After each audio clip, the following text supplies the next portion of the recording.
Bienvenue sur Pro c'est Pro, la chaîne où on parle de football sans complexe, sans fanatisme, juste des analyses. Aujourd'hui, je vais vous parler de la performance des éléphants de Côte d'Ivoire contre les étalons du Burkina Faso lors de la dernière journée des huitièmes de finale de la CAN. La Côte d'Ivoire s'est imposée avec un score incroyable de 3-0. Oui, 3-0 avec un match dominé du début jusqu'à la fin.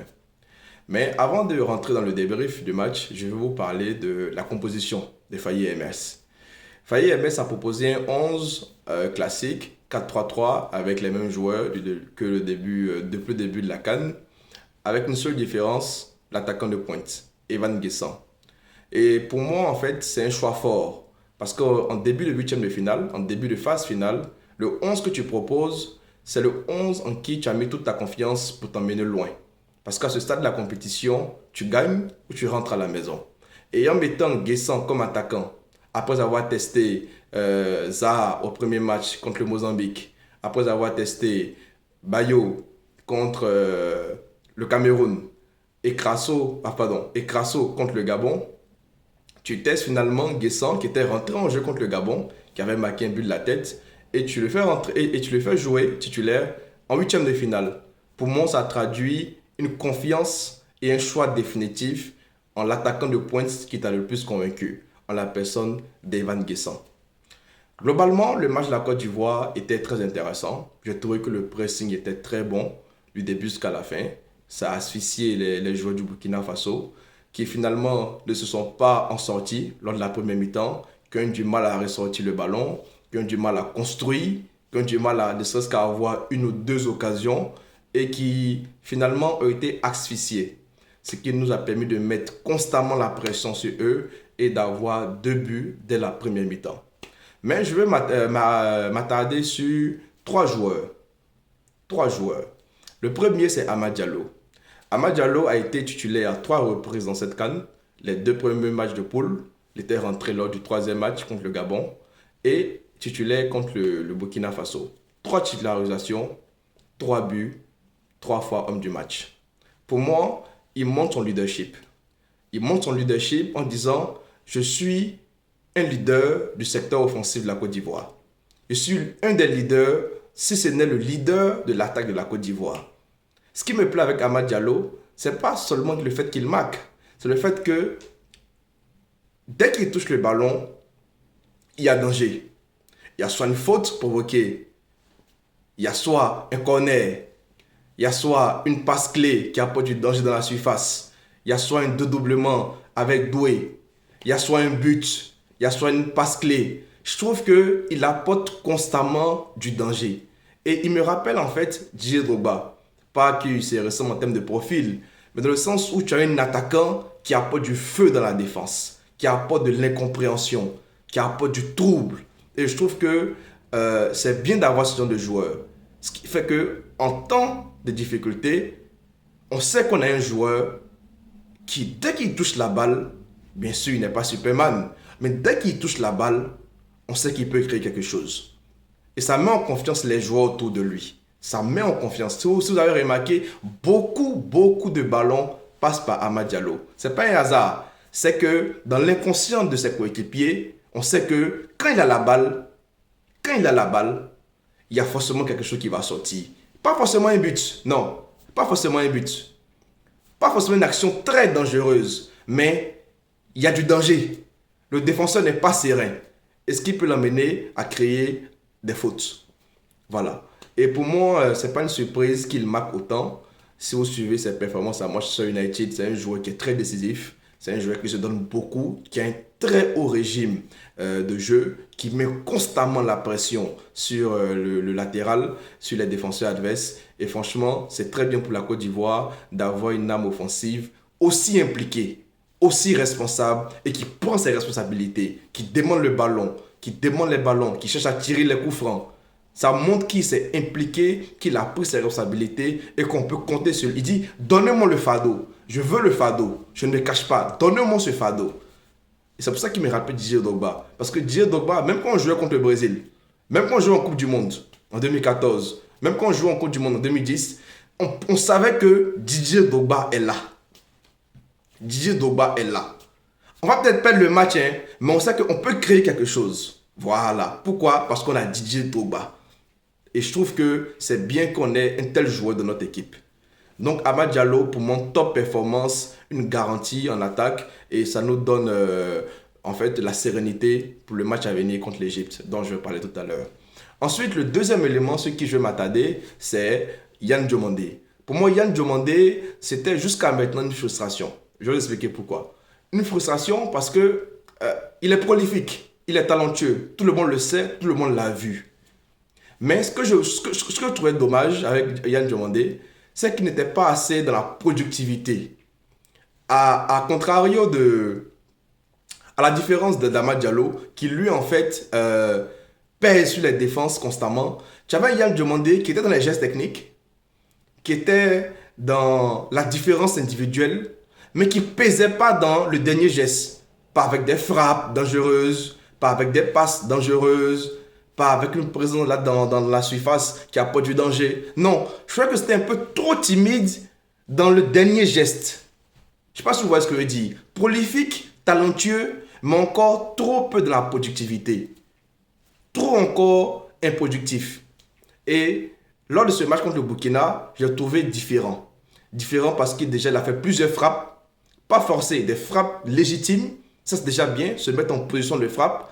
Et ensuite il marque. Il marque. Et là, c'est bien en fait qu'il marque. Ça va lui donner de la confiance. Ça va débloquer son compteur. Ça va lui faire comprendre effectivement qu'on compte sur lui. On compte sur ses buts. On compte sur son apport. Et que finalement, bénéficier du travail incroyable que Guessant a fait dans la surface, ce travail de pivot pour occuper, c'est un peu un travail de sale boulot, hein, d'occuper les défenseurs, de disputer les ballons de la tête, libère nos ailiers qui leur permet finalement d'être un peu plus lucide devant les buts. Donc, Yann Diomandé, pardon, je ne sais pas pourquoi il dit Ivan, Yann Diomandé et Amad Diallo, top. Et ce sont nos alliés d'ailleurs. Je vais terminer avec les joueurs en parlant de la pépite. La pépite Inao. Chris Inao Oulaï. Moi, déjà, je l'avais remarqué pendant le match contre le Gabon. D'ailleurs, il a été homme du match. Je trouve qu'il joue de manière décomplexée. Parce que le football, c'est pas que le talent. C'est pas que être bon. C'est aussi embrasser cette pression. Embrasser la pression. Embrasser les challenges. Les challenges que l'équipe adverse va te donner dans un match à enjeu qui est regardé, qui est suivi, qui est décortiqué. Je trouve qu'il a joué sans complexe. Et pendant ce huitième de finale, je ne l'ai pas du tout senti stressé. Je ne l'ai pas du tout senti lourd. Je ne l'ai pas senti tremblant. Non, au contraire, je l'ai senti libre. Il se projetait. Il avait une belle touche de balle. Il faisait de très belles passes. Il contrôlait le ballon. Il protégeait son ballon. Même face à la pression, au pressing, il maîtrisait son élément. Je trouve que c'est une valeur sûre. Mais ce que j'apprécie le plus avec lui est sa sérénité. À un si jeune âge, à 19 ans, jouer en huitième de finale de la CAN, en Mojo-Vision, avec tout le pays qui te regarde, tout le continent qui te regarde, avec des tauliers du milieu qui étaient sur le banc, avec Jean-Michel Seri, avec Seko Fofana. Pour moi, être présent, c'est être titulaire déjà. Être titulaire, ça traduit la confiance du coach en lui, malgré son âge.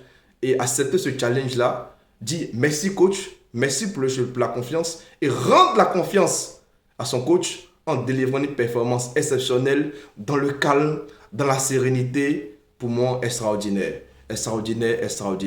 J'ai beaucoup apprécié la performance du jeune Inao. Je trouve que c'est de bon augure pour le match contre l'Égypte. Ça prouve que Faye MS a fait un très beau choix concernant sa composition. Et pour moi, il faut continuer dans ce sens. Je vais terminer la vidéo en parlant un peu quand même du match à venir contre l'Égypte, qui est la bête noire de la Côte d'Ivoire. L'Égypte, c'est la bête noire de la Côte d'Ivoire dans la CAN. Nous avons joué à plusieurs reprises contre l'Égypte. Les anciens le savent, la génération de Didier Drogba a joué en 2006, en 2008, mais même récemment en 2021, je crois. Nous avons à chaque fois perdu. L'Égypte, c'est un peu l'équipe qui a réussi, je pense, quelle que soit la génération des Ivoiriens qui est en place, à nous cerner, à à jouer avec l'expérience, avec souvent un peu de vice, en tombant, simulant des fautes, en faisant passer le temps. C'est une équipe qui a réussi à nous cerner et c'est finalement avec le temps, c'est construit cette réputation de bête noire des Ivoiriens. Et pour moi, en fait, ce cas de finale sera décisif.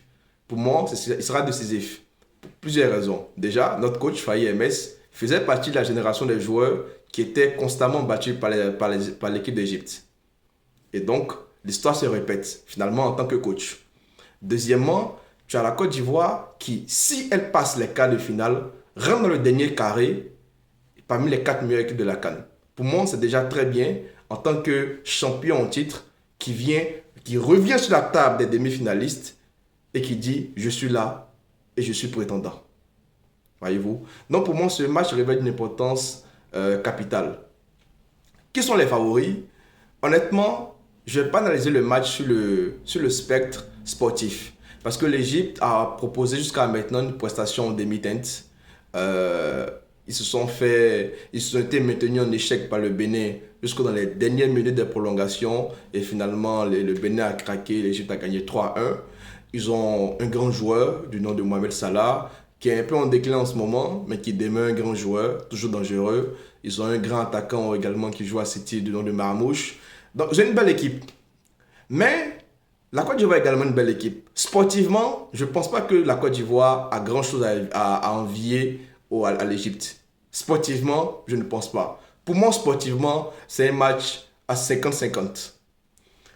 Par contre, où je pense que ça peut jouer, et ça c'est la psychologie, c'est l'ascendant que l'Égypte peut avoir en disant que cette équipe, on les a toujours battus. C'est un peu l'état d'esprit que les Ivoiriens ont, par exemple, face au Burkina Faso ou au Mali, en disant que les Maliens n'ont jamais gagné, ou bien les Burkinabés nous ont jamais gagné à la CAN. C'est un état d'esprit. Ce qui veut dire que même quand tu n'as jamais joué contre le Mali ou le Burkina Faso, tu te dis, ils nous ont jamais gagné, ils ne vont pas nous gagner. On va les gagner. C'est un état d'esprit que les Ivoiriens ont. Et même sur les réseaux sociaux, on voit les supporters, Mali nous a jamais gagné. Vous voyez, Burkina nous a jamais gagné. C'est pas où ça a commencé. Vous voyez, c'est ce qu'on dit. Mais c'est le même état d'esprit, je pense, que les Égyptiens ont. En disant que les Ivoiriens, on les bat, on les maîtrise.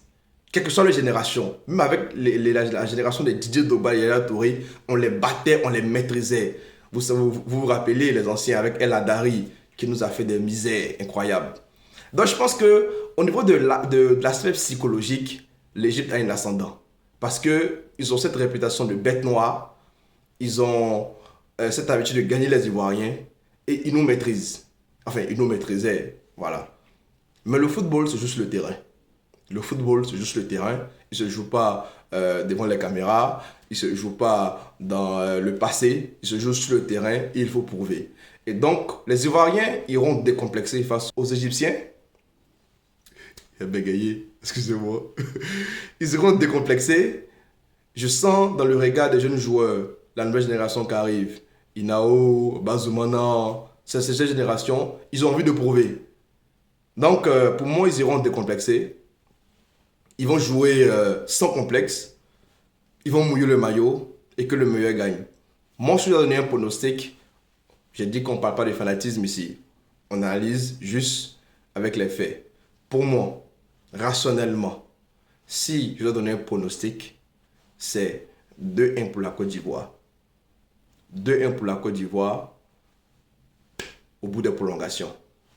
Par contre, si on part au tir au but, je ne garantis pas la victoire. C'était tout. Merci les amis d'avoir suivi la vidéo. N'oubliez pas de liker, de vous abonner et à la prochaine. Merci.